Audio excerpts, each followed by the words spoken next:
And one thing led to another. I was only supposed to be here for 3 years. I was supposed to have 3-year orders, and I was supposed to be moving on somewhere else.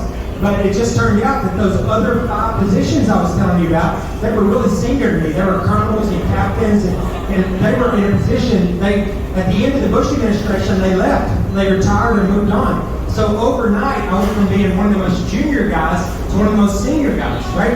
So the Pentagon looked at it and they said, well, you can't leave because we don't have anybody to run the White House medical unit. So they extended me on active duty for another 2 years, making the deputy director of the White House medical unit. I did a good job there. In the next couple of years, they extended me again as the director of the White House medical unit. As the director of the White House medical unit, in the position of the White House, the position of the president, assistant to the president, chief medical advisor, and every time I got extended and got a new level of responsibility, I got a new set of orders, and that's how I spent, out of the 25 years that I was on active duty, I spent the last 14 years at the White House working for the last Bush administration.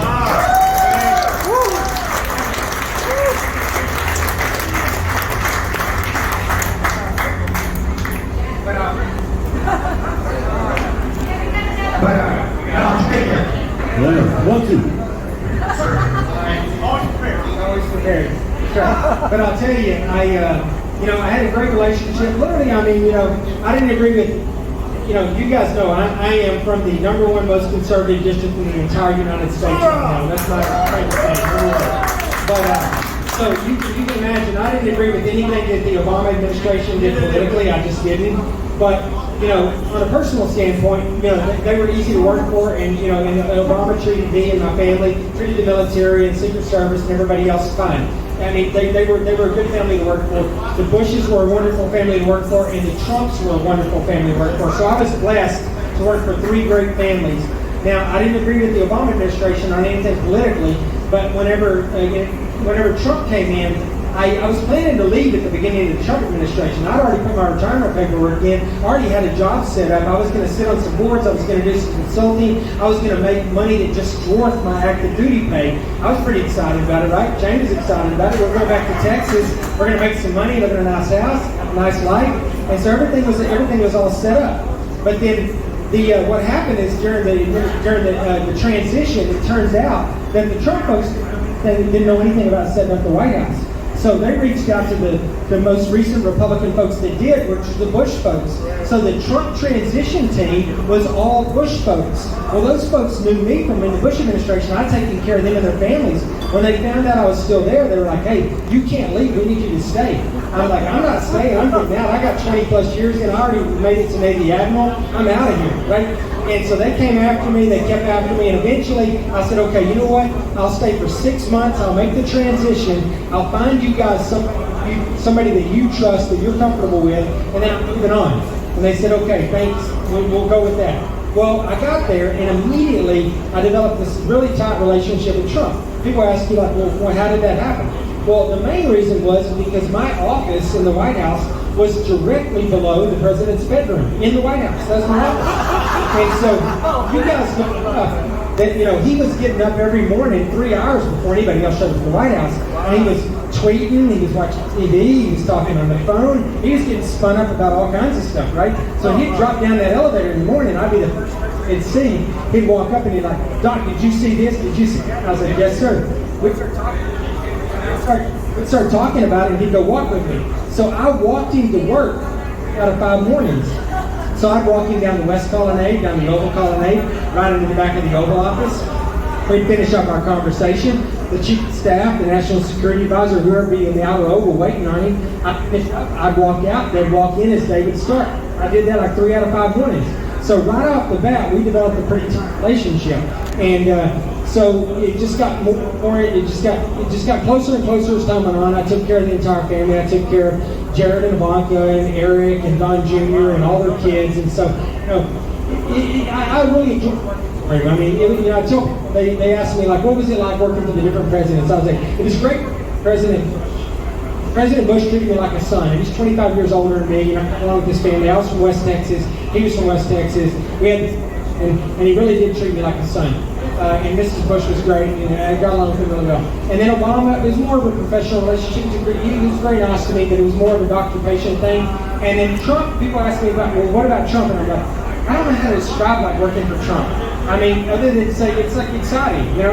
I mean, I'm an ER doc, and the best way I can describe it is working for Trump is like being an emergency medicine doc. You can be standing there in the emergency department with nothing going on, and you don't know what's coming through the door next. It might be a 3-year-old with a runny nose, or it might be somebody coming through the door with a machete sticking out of their chest. You just don't know, right? Every day's an adventure. So, I mean, I had fun, I enjoyed it, and, anyways, we got pretty tight. One thing led to another. I did this physical.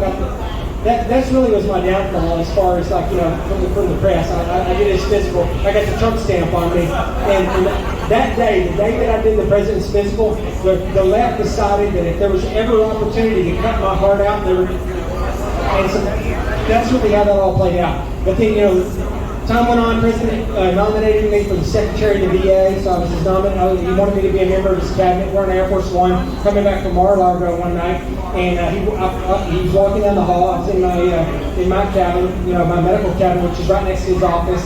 It's my medical cabin, his office, and his bedroom. He walked right past me and said, "Doc, come on up, I got to ask you a question." I came up to the front. I said, "Yes, sir," and he goes, "I need you to do me a favor." And I said, "Yes, sir, what do you need?" He goes, "I want you to be a member of my cabinet." I was like, "Sir?" And he's like, "I want you to be my VA secretary." And I was like, and he goes, "You can do it, right?" And I go, "Well, hell yeah, I can do it, sir, but where did this come from?" And he goes, "Ronny, you're the right guy. You and I talk all the time. We talk about the veterans. We talk about defense issues all the time." He goes, "You're motivated by the right reasons.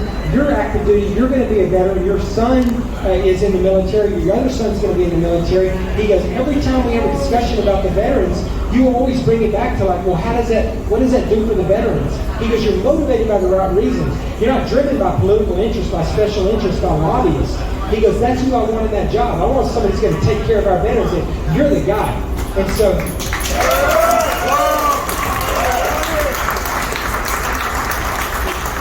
I went home, I talked to Jane about it, we worked it out. The next day we came in, it's crazy. I mean, you know, you're in the Oval Office, he's tweeting it out. And next thing I know, I'm the nominee for the Secretary of Veterans Affairs, right?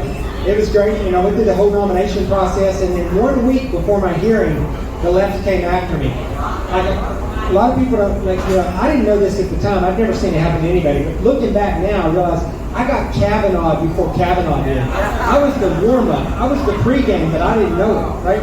And so they dragged me through the mud. They tried to butcher me. They tried to butcher my family, you know, and I eventually realized that there were some Republicans in key positions that weren't supporting me. And then I look back now, and the reason was because it was some deep state stuff. It was people that thought it was their job to pick the president's cabinet. They didn't think the president was capable of picking his own cabinet.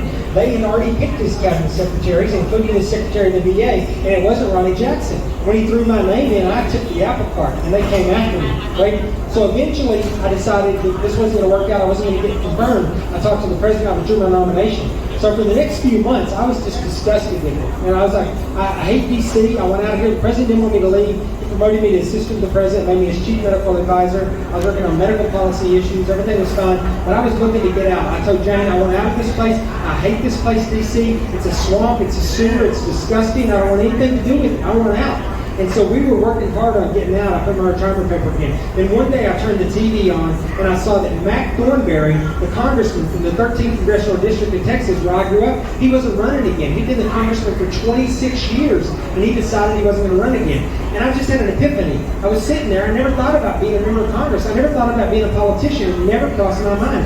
And I was sitting there and I thought to myself, you know what? 3 things.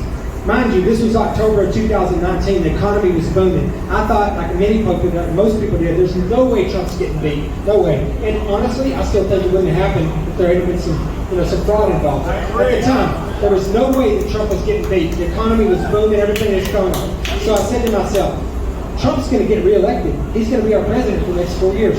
Thornberry is retiring from a district that's where I grew up. I can identify with those people. I'm on the same page with those folks, politically, socially, culturally, economically. I don't have to change anything about who I am to represent these folks, right? And then the third thing was I'm getting out of the military. And I thought to myself, you know what? I got an unbelievable opportunity to get in the fight and do something about what's going on in our country. Not talk about it, not complain about it, not bitch about it, but do something about it, right? So Jane and I had plans to get out, you know, and I was going to work as a consultant. I was going to do some, you know, I was going to sit on some boards, like I said, make a lot of money, you know, aside from it. But I thought to myself, I'm going to post, I have to. I feel like after time went on, this was the morning. I was getting up. I was getting ready to go to work at the White House when this happened. And as the day went on, it became like me toying with the idea of running. To the end of the day, I felt like it was my duty to get in the fight. I just thought, I'm going to postpone that stuff for a few years. I can do that later. There'll be time enough. And I grew up in a poor family. Money's not a big deal to me. So, that wasn't what drives me. So I thought to myself, you know what?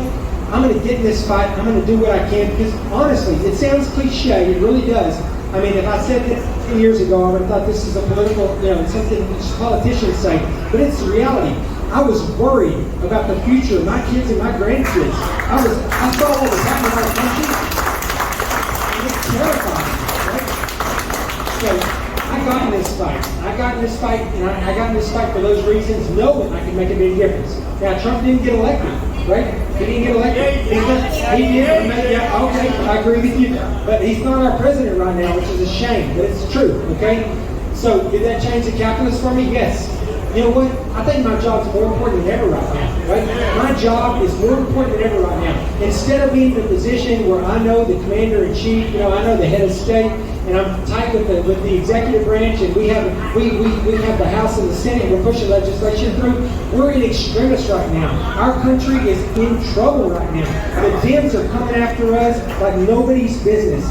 And my job is to stop this nonsense, right? That is my job right now. And so I get out there every day. Every day I get in the fight, and I'm out there trying to stop this stuff, right?